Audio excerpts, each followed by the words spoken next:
behind the scenes, the second episode of the podcast officially. This is part 2 with Tip, but that footage is probably will never reach the internet. The audio files will. That's archive footage. You gotta file Freedom of Information Act. You want to see those frames, So take 2. Let's get it. Never had to tell my dogs that we on root for great. Hey, welcome to the Real Oshow podcast, episode 2, part 2 with my man Quentin Vidori, CEO and founder of Cards from the Basement.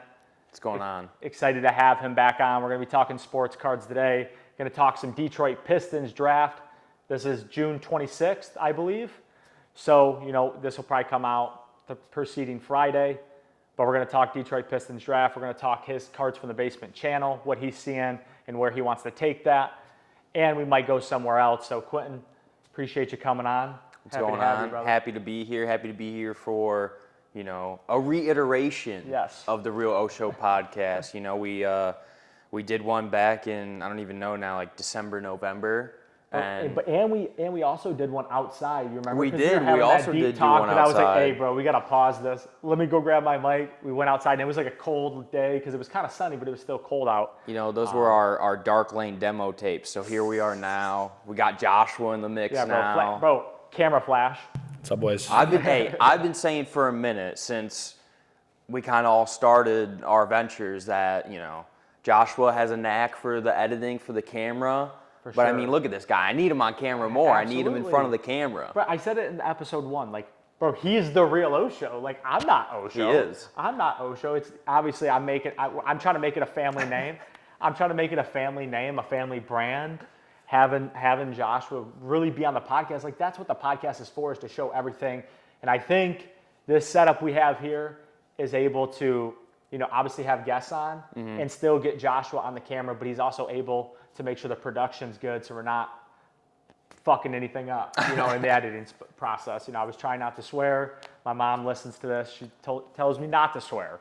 But, this is the brand. This is what we do here. But let's get into it. Detroit Pistons made absolutely, I think, 2 great picks. I'm for sure good with the Jaden Ivey pick at 5. It was everything that they could have hoped for. Kings are going to do Kings things and take a chance on Keegan Murray. But, I think the Pistons won the draft. 100%. And talk more about Jalen Duran. You know a little bit more about that pick. Obviously, I know he's a great defender. I read an article a couple days ago and before that they said they were going to target another lottery pick after their pick 5, and that was their number 1 guy. They went and got him, reminiscent of the Detroit Lions doing the same thing, kind of coming out of left field. They both are making plays early in the first round to get players they want. But Jaden Ivey, I said it, bro, he's a broke man's Ja Morant. That's not me being mean. I think Ja Morant is like a top 10 player in the NBA. So if you can be... It might even be top 5. I don't know. We're not going to get into that now. Talking Pistons. Talking Pistons. But, I think if we can get a player like that to help out Cade, it's what we need. It's what we need. So I'll dive in first a little bit about Jalen Duran. I came across Jalen Durant because I was following our hometown guy, Amani Bates. Yep. Amani Bates and him went to Memphis together. A lot of people were very excited about that duo. They were 2 of the top prospects, recruits coming into college. Amani didn't get his feet or didn't get established as much as, I wish he would have. But Jalen Duran, one of the youngest players in the draft, 19 years old. A guy can jump out of the gym. I was watching some of his highlights. I mean, he throws down with authority. That's what we need. And then reading some of the mocks going into the draft, I saw him going to the Spurs a lot. I thought that was a great fit for them. A really defensive, fundamentally sound player. Offensive game is raw. Offensive game's coming along. Again, he's 19 years old, but he's one of the best shot blockers in the draft. Yeah.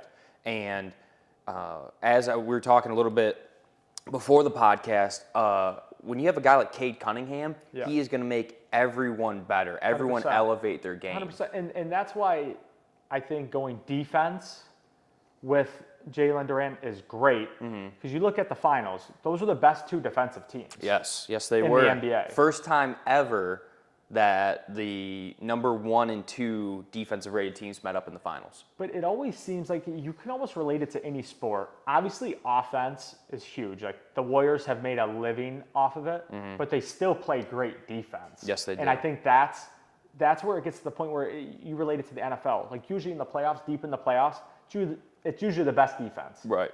So when you start getting these offensive players like Cade, I was telling Josh about it the other day because he doesn't really like get it, and I was like, Cade is like the first player I've seen since becoming like a really like Detroit Piston fan. That it's like when he gets the ball, you're like, oh shit, he's gonna do something with it. Yeah, I'm like we were talking about this the other day too. Like, my favorite team's Philadelphia 76ers, Joel Embiid. I've gone and seen the Pistons play the Sixers twice, once in 2019 and once just recently. And I saw 2 former number 1 picks on the floor. Back in the day it was Derrick Rose. Earlier this last year it was Kate Cunningham. And there is a noticeable difference on the floor with some of the top athletes in the world. You watch that guy, Derrick Rose, and you go, wow, there's a reason he was a number 1 pick. 100%. There's just something different about him, you know? And when we look at the bigger picture for the Pistons too, shedding contract of Jeremy Grant. Yep. They got Kemba in the deal. It was a very weird 3-team trade, but they got Kemba in the deal from the Knicks. They're going to shed his contract as well. I mean, they could walk away with DeAndre Ayton at the end of this free agency period. But they could walk away with Miles Bridges. And we were just talking about that. And that falls into, is Miles Bridges an all-star? I'm not sure. Maybe. But will Cade have him playing the best of his career? Or Cade's going to have anyone playing the best basketball of their career with him. So I agree. I think, and I said this on Twitter, and obviously you can go look at the tweet. Like these trolls were just under my tweet, just going at each other. On Twitter, no way. No way. You know a little bit about that. I don't know nothing. But whatever, I was like, I like going after Miles Bridges. I like the idea of bringing back these hometown kids. And obviously, will Miles Bridges play the rest of his career like he did this past year? I have no idea. Because he popped, he took off, he was a great player. He proved himself of a big contract. Now, just because he's a hometown kid and you want good players, you can't go out and just because you have cap space, give him a max contract. Right. Give a contract that is what you're willing to give. Right. And if he can get more and he wants to go somewhere to make more, that's fine. Go make your money. You're an athlete. Go make your money. Go take care of your family. Go create generational wealth. But if you're like, hey, I really want to be here, can you give me a little bit more? But if you really want to be here, you shouldn't ask. You shouldn't ask for more. It should just be like, yeah. That's a great point about the hometown kids. Jaden Ivey, his mom, former Detroit Shock, WNBA player. His grandpa was a Detroit Lion whatever. He's got a lot of connections to the city. He was refusing teams' calls that picked before the Pistons. That shows that he wanted to be here. I think you go out and you get a guy like Miles Bridges, a Flintstone. Yep. Maybe it means a little more to him. Maybe he plays a little bit harder, but so you can bank on that. I think also too, there's no reason for the Pistons really to be in a competitive position right now. It's year 2 of Cade. If they don't feel comfortable giving Miles Bridges the money that he wants, if they don't feel comfortable or can't swing DeAndre Ayton, there's no reason that they can't bring back Bagley and still run with the young. I like him too a lot. Still run with the young core that they have. Is Isaiah Stewart a starting center? No, but he's a great ball of energy. But Isaiah Stewart is like the second coming of Ben Wallace for Detroit. He exemplifies the hardworking, hard-nosed attitude of the going-to-work Pistons. This dude was ready to fight LeBron. This dude was ready to fight LeBron last year. He wanted to fight Blake Griffin, bro.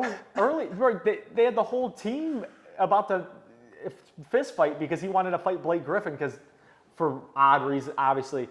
I'm a big Blake Griffin fan. I can't imagine that, I'm a Blake Griffin fan. I can't imagine that in practice one day, Isaiah Stewart's probably going a little hard and Blake Griffin was probably like, yo, bro, like, take it easy. Well, I think 100%.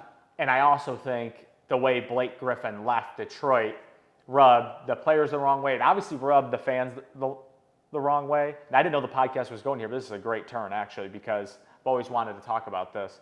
Is Blake Griffin, listen, I'm a Blake Griffin fan. The year he came to Detroit, he should have won the MVP. He should have won the MVP. He willed the Detroit Pistons to the playoffs. He On one willed leg. them on one leg. On one leg. He deserved that. And then the next year, he was just broken. And I can't blame him for not wanting to play for a bad team that doesn't get fans. Like, bro, that shit is hard because I've done it. But I've done it. So at a very small scale with college and the small pro ball I've played, but it's like, man, playing for a bad team is hard. It's hard to stay in it and be like, man, the money's great, but it gets to a point, and I obviously don't like the way. I mean, We booed Blake Griffin. especially when you come from like living and playing professionally in LA and then coming here. But yeah, the way that Blake Griffin left a very sour taste in a lot of people's mouth. I mean, I'm not a Pistons guy, but I'm a hometown guy. Left a sour taste in my mouth, and then he comes out on the Nets and just starts dunking over everybody.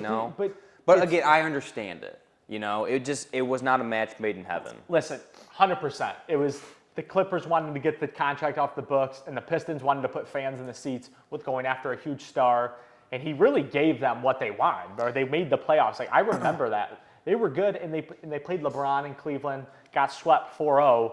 But they were in all four games. I think it was the Bucks. I think they played the Bucks Was it the the first Bucks? round. Yeah, because they were the 8th seed and the Bucks were the 1. I think they got swept by the Bucks. Hey, we'll have our Jamie Joshua fact check that. We'll fact check that. If you're on YouTube, you'll probably see a ping like right here of the score and who they played. I thought it was LeBron. But I could be completely wrong. Obviously, it's been some hard years as Detroit sports fans. So It has been. But yeah, they blur actually, together. just talking about the draft and the Pistons, I just had somebody ask me, like, hey, how'd the Sixers do in the draft? And I straight up told them, I was like, I actually was paying more attention to the Pistons and what they were doing than the Sixers. When you're a good team, like when you're a top team, they don't have draft picks. Like they're not. They don't use the draft. Like the kids they draft are going to play on like their G League team. Like maybe they make the team.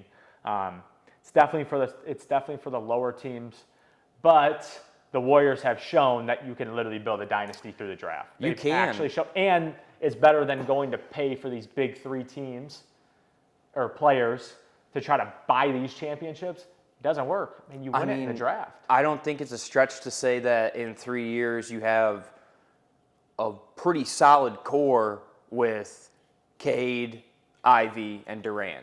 I mean, I can't emphasize it enough. Jalen Duran is 19 years old. Yeah. Like, again, don't have a crystal ball, don't know how it's going to play out, but you have to think his ceiling is much higher than others because of how young he is. Yeah, I mean, I'd be interested to see, if they go after DeAndre Ayton, if they go after Miles Bridges, because once you start going after those guys, like we talked about it, you're not going to have 4 centers on the team. Nope. So Can't do it. Can't win with them. Is Isaiah Stewart out then? I don't know, and I'd want to see Isaiah Stewart on the team because I think you need a player like that wants to play hard and isn't scared to get in a fist fight. Draymond Green does it, and he does it for the Warriors at a very, very high level. Just brings that player, that muddy attitude. Bro, you need that. You need the hard hat thing. But let's transition off of this. Let's get into cards from the basement. So Tip obviously runs a sports card channel. It's actually incredible. I think he's really truly gonna do it and make it with it. I appreciate that. Bro, he's humble. He's got a face for YouTube. He's got the personality for it. So, but getting into that, since you've started to get into the sports card industry, what are some easy trends for the average person to notice if they want to do it? If it's been kind of interesting, maybe they did it as kids. Some things that you've kind of overall just noticed about the industry and what's good to know if it's something you want to get into. Yeah, well, first off, just couldn't do it without these guys right here. The chef, this guy puts in a ton of hours. Joshua does running so much, bro. 17 different YouTube channels. Like, I don't even know how he keeps all the videos straight. If it was me, you'd be seeing Geno Papipino in the middle of Cards from the Basement, in the middle of the real Oshow. But yeah, we've been on this journey now for, quite a few months. Yeah. I would say, first of all, you can't go wrong collecting something that you're passionate about. 100%. I don't love baseball. I don't watch baseball. I don't keep up with baseball. I don't collect baseball cards because I don't know the players. Yeah. I love basketball. I love football. But actually, I've been collecting way more basketball cards because I honestly consume so much more basketball than I do football. So you can never go wrong. And don't even think that it's just sports cards either. Yeah. Do you like Pokemon? Do you like Yu-Gi-Oh? Yeah, Like there are anything. so many spaces out there. Anything. And then really you can even transition into the memorabilia game. Yep. It's all interconnected. But for someone that wants to start out or someone that's looking to start out, I would say start with a favorite player, a favorite team, a favorite sport, and then buy a couple like base cards, just some cheap run-of-the-mill cards, kind of get that feel for how bidding and buying and exchanging that goes on eBay or wherever you're gonna buy them. Just try to kind of get a couple buys under your belt, and then start going and looking for more exotic cards, more colorful cards, cards that are gonna catch people's eye, and those are what, if you want to start trying to, then sell those cards, those are going to be cards that other people are also going to be interested in. So, and with the space right now, it's blowing up. We just put out a how-to video. There's a ton of how-to videos from a ton of people out there. That's what I did. That's what Kevin and I did. We just went on YouTube. We started watching it and learned enough right away that we could jump into it. So it's pretty crazy. I didn't really see this coming. Yeah. But way before we moved into this house, we all talked, and we're ideas guys. We're guys that are passionate and hardworking, and we're like, yo, we could make something out of this house together. We could make a content house. And here we are. That's what we're doing. I mean, that's the dream. And I get the idea from the Nelk boys is because they have like a house together that this huge house and everybody lived in it. It's like you can make so much content when you have people in it. It makes it so much easier. And I feel like as of late we've gotten better as a house to do the content. Right. Like it definitely took some time to kind of get into it. And even with me and Joshua, it took us a while to like really start doing the content. And then we kind of just were like, fuck it, man. We just got to do it. Like, you just got to do it. You just got to do it. You got to put that pressure on yourself. And I actually like applaud Joshua for what he's able to do. I can't thank him enough. Like I wish I could do more, but he's just the Cole Bennett. He's gonna be Cole Bennett. I just see it. That's your brother. That's one of my best friends. My brother. We can't say enough good things about. I mean, the dude taught himself editing. How long did it take you to really like learn how to do that whole editing process? I would say the editing probably came. I started in high school. I did like video production 1 and 2. Used to play around with it a little. Then I stopped doing it completely. Thought about doing it when I went to college, but kind of was like, fuck, what am I actually trying to do with it? And at first I was like, I know I want to be an entrepreneur. Right. I know I want to be an entrepreneur. So I was like, I'm not working for anybody. I'm fucking doing it myself. I just knew right away. But I was like, how am I going to do this? And then after the fact, I was in marketing and I started doing all these things. And I'm like, why would I pay someone else to do this shit? I could learn how to do this. Like I already pretty much, I had an idea. Yeah, you had that base. It had the base. And then so like my last semester of college, there was a couple boosters for our hockey team that Go Bulldogs. Shout out to Adrian College, national champions. But they were like boosters for our team, and they were professors that taught like in communications. I'm like, well, fuck, dude, I'm gonna take one of their classes. They're beauties. Like, why would I not try to take one of their classes anyway? Like, right? 100%. So I started doing it, and it wasn't video production, but it was like a lot of like Illustrator and Photoshop shit. And I was like, oh, this is interesting. And it kind of got me on like Adobe Creative Cloud. So I started like familiarizing myself with that. Then I realized in my senior year last semester that being a student there, you got a free Adobe Cloud, which is like fucking $400 a year. So I was like, damn, I kind of really missed the ball on that one. So then I downloaded it right away and started using it. And then we started working with a couple companies where I was making videos and stuff. And I was like, I just need to learn how to do this. So I deep dove into YouTube. And then pretty much that's what I did. That's what I did. I mean, I still do it today. If I want to figure out how to do something, like I do have some connections with people that I do. Shout out to Megan and Diener. But other than that, like I pretty much have just kind of self-taught myself. It's still a process. I mean, it's like we said, every video we make, it just gets better and better. Bro. We're just trying to find our sound. I replicate even like everything we're kind of doing, or anybody who wants to do podcasting or make content or anything they want to do. I always relate it to like being an artist, like being in music. The more you make it, the more you practice, the better you get. Mm-hmm. But you actually got to do it. And I think with Joshua, with how much he has to do, right, it almost forces him to make his craft better and better and better because he's slowly adding on more and more. And obviously, you need to probably shoot some more stuff from our phone. Mm-hmm. The algorithms like that a little bit more than the professionally. Shout out to the algorithm. Yeah. Hey, shout out. Algorithm been very good to me. Hey, but like quickly, to like kind of wrapping up the podcast, talk about where you want to take Cards from the Basement. Obviously, I hope you continue to do it because I think you have the time to do it with the job you have. So you're a little flexible there, but also just because your personality, and I think you fit. Like I really think your content will play well as it already has. So kind of talk about just where you want to take Cards from the Basement. Yeah, I mean, I was thinking about it, and it's really just wherever I want to take it. Yeah. If we stay consistent, if I stay consistent, coming with ideas, coming with, different content, putting up shots. I mean, we've got a lot of ideas in the works, but the thing is like, you got to get these ideas from out here into the real world. So, 100%. And that's the hardest part. Maybe I'll give the people a little sneak peek, one idea that I have right now and I think is going to play really well and, is inspired by one of your latest videos about the tattoo. I mean, I love tattoos. I can't wait to get another one. Ripping packs in the tattoo shop while getting tattooed.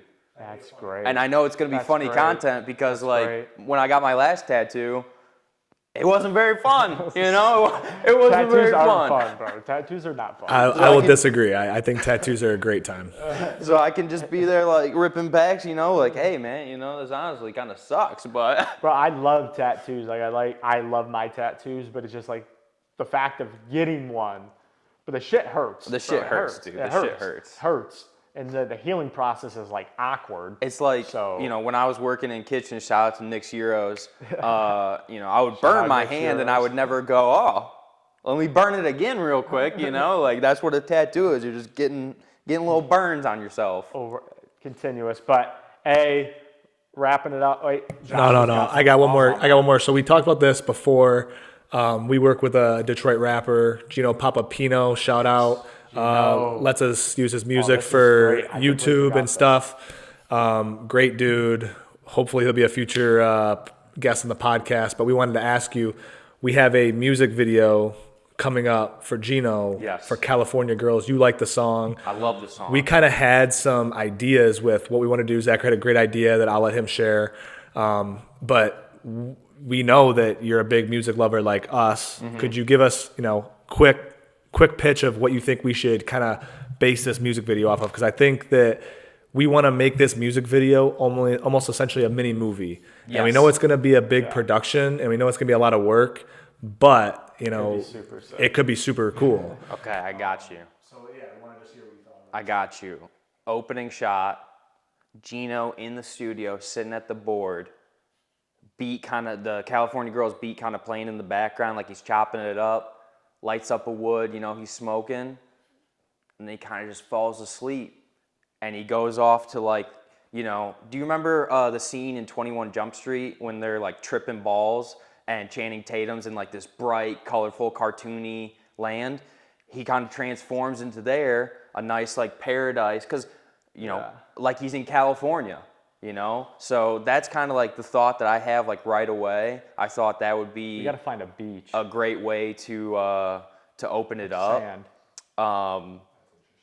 And I think that it's important that in a song that you're talking about California girls that be represented in the music video. That was like the first thing I said to him. I was like, bro, we gotta get some girls for this, and it's like. That's where you start. No, we could, but like that's where you start finding like once you start adding a bunch of people into it, now the logistics of it go way up. Yeah, And like that's what I was saying about everything. Like this song is it's gonna be very interesting, and I want to make it a movie, but like one, low production. We're doing this for free. Right. Two, we're not trying to spend a ton of money on it because I'm already gonna donate a ton of hours on it. So it's like I want to know how we can do it in the best way efficiently. That's why I'm like that was the first thing we talked about was a dream, because it's like his first line is I had a dream. Right. Boom. Right there, we were like, dude, like that's like the whole point of it. Like, yeah, which is a fire song. And like, music videos don't have to be like literal interpretations of the 100%, lyrics, absolutely not, but absolutely when you're talking about subject matter like California and girls, it doesn't make much sense for it to be just a guy in Midwest. the Midwest, like, spitting against some pine trees, And it's like, one, there ain't no California and no girls, so like, what are you talking about, my guy? But yeah, no, I think I really like Geno. I like his flow. I like the beats that he gets. I like where he can take it from here, and He has the potential. Like, I have an ear for music. Like, it's there. It's just he's got to put in the time, and it's going to take time to. I kind of compare him to like where I'm at right now. It's like we're just trying to find our sound. It's like you're just trying to find what you do good, and it's like anything. You have to do it. Mm-hmm. You have to put out songs. You have to put out videos. You have to do it because you can say a lot of shit from the sidelines. But if you're not in the game, you ain't gonna know how it feels. So I think that's what it's all about. The one thing I did want to do with the music video is I don't want the music video, like the music, to start playing right away. If you say mini movie, like I want it to almost be like 30 to like 45 seconds almost leading up to it, like some type of production. Yeah. I was thinking like he's in the mirror, like saying, man, like I owe this shit to myself. Like I gotta get it. Like, like almost like hyping himself up. Because people do that shit. Like once you get to a high level, you are doing that because that's the biggest battle is yourself. And so I do want to have that and then kind of slowly start to get the music playing. And obviously I had the same thing, like he fell asleep, wakes up, whatever. That's why I was telling Joshua when you were talking, I was like, we need to find like sand. But it's almost like, like we would have to like find a place that is West side of beachy. Michigan. That's what we might have to like road trip. That would be lit. Devil's Lake. And that would be, I mean, Devil's Lake isn't a bad, but like we do 4th of July. We just shoot at 4th of July weekend. That's that could be elite. Because listen to my thing. I got people with boats. Here's my thing though. The people that we were with, if I brought Geno with the people that we're going with, I think they'd be terrified. And by with the people that we're going with means white people. Yes. We're talking about Midwestern, corn-fed white people. They might get scared. Probably couldn't do that. So we probably wouldn't do that. West side of Michigan, probably. I think the west side of Michigan could be really cool. Because like we could do Lake Michigan where you have a ton of sand where we could easily kind of hide. We also we also have Kalamazoo connections. Like I know a lot of people in Kalamazoo. I know Tip knows some people in Kalamazoo. I would like Kalamazoo. Don't know anything about it. I think these are some great ideas. I wanted to get this on record, and I was even telling Geno before. I was like, man, I'm gonna share some ideas with some of my boys and like see what we can come up with, because even he said like I want to have a good concept, and like that would have to be the concept. Geno on something like this and just mastermind this shit. Absolutely. I mean that's the next step, right? That'd be sick. Yeah, that's what we do next with Geno. That'd be cool. Perfect. That'd be cool. But hey. Appreciate you tuning in. Episode 2, The Real Oshow Pod. Signing off. Just want to appreciate Tip for coming on. Cards from the Basement. Check it out. Appreciate it. We'll put the description somewhere about where your content's at. So thank you for listening. Appreciate all the support. Peace out. Hey, no free plugs, but go check out The Bear on Hulu right now. Maddie Matheson, one of my favorite cooks ever. Great personality. No free plugs, no free ads. Go check out The Bear on Hulu. Maddie Matheson, baby. All right, cheers.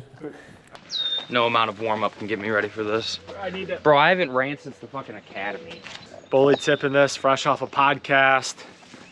Hey, gotta have at least 60 minutes a day for your health. If you actually care about your life, 60 minutes a day, bare minimum. Hey, shout out to The Real Oshow Landscaping for that beautiful pond we got behind Joshua. Wow, that's just pristine. Dude, an alligator could fucking live in there, bro. 3 deep on the dirt road. I don't even know where we're running to. A little Indian run. Joshua, beat me. It's a Dennis Little Indian run for the boys. Bro, this is lit. What do you know warms up with the Indian run? I'm sorry, indigenous people's run. Hey, breathe through your nose. I'm only nose breathing, baby. Shout out Caleb Hester, hardest worker I know. This is some real life David Goggins shit. I was about to say, bro. This is David. Hey. Callous your fucking mind. We run through the finish line. Bro, we should be doing that twice a week. Twice a week together, bro. I'm not Wolf doing pack that run. ever again. Dial numbers through my styrofoam, since you wouldn't listen. Maybe in another life we can do it different. I'm so guilty of your love, just lock me up in prison. Even Ray Charles can see I got some good intentions. Come on, ride me like hydraulics on some new suspensions. Hell yeah, we from the trenches, so the shoes expensive. Civil rights, I probably would've got a Ruby Britches. Chessie making fire beats, I swear his skills tremendous. And I'ma float my ass off, just meet me at the river. My dog stepping on the yard, he think he Alpha Sigma. This that pedophile flow, see I'ma make First workout vlog. Hopefully it wasn't super cheesy.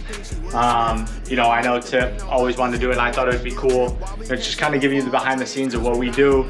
And obviously, you know, we want to make a healthy lifestyle brand with the Real Oshow. What was probably be added into the video. I mean, if you don't have 60 minutes a day to work on your health, to be better, eat better, man, you're really letting yourself down, and your future self will have to pay for it. So, you know, delayed gratification like Joshua was talking about. Man, get that work in today. Don't save it for tomorrow. Do it today. Gotta get in the gym, not only for your physical health, but for your mental health. I always feel so much better after I get a workout in. And you know, after the work's done, the work isn't done. You know, we come down here, we get ourselves right, we get a sweat in, and we give ourselves some adversity. And it's only 4 o'clock now. You know, day's not even close to being over, so we just keep going on. So thanks for following along and be inspired to go get a workout in yourself. Cheers to that. She call me Jimmy Kimmel. They got my door locked up, just let them out the kennel. And I'ma wrap my ass off, I see y'all in a minute. Down numbers through my styrofoam, since you ain't wanna listen. Maybe in another life, I hope we do it different. I'm so guilty of your love, just lock me up in prison. Even Ray Charles can see I got some good intentions. Come on, ride me like hydraulics on some new suspensions. Hell yeah, we from the trenches, so the shoes expensive.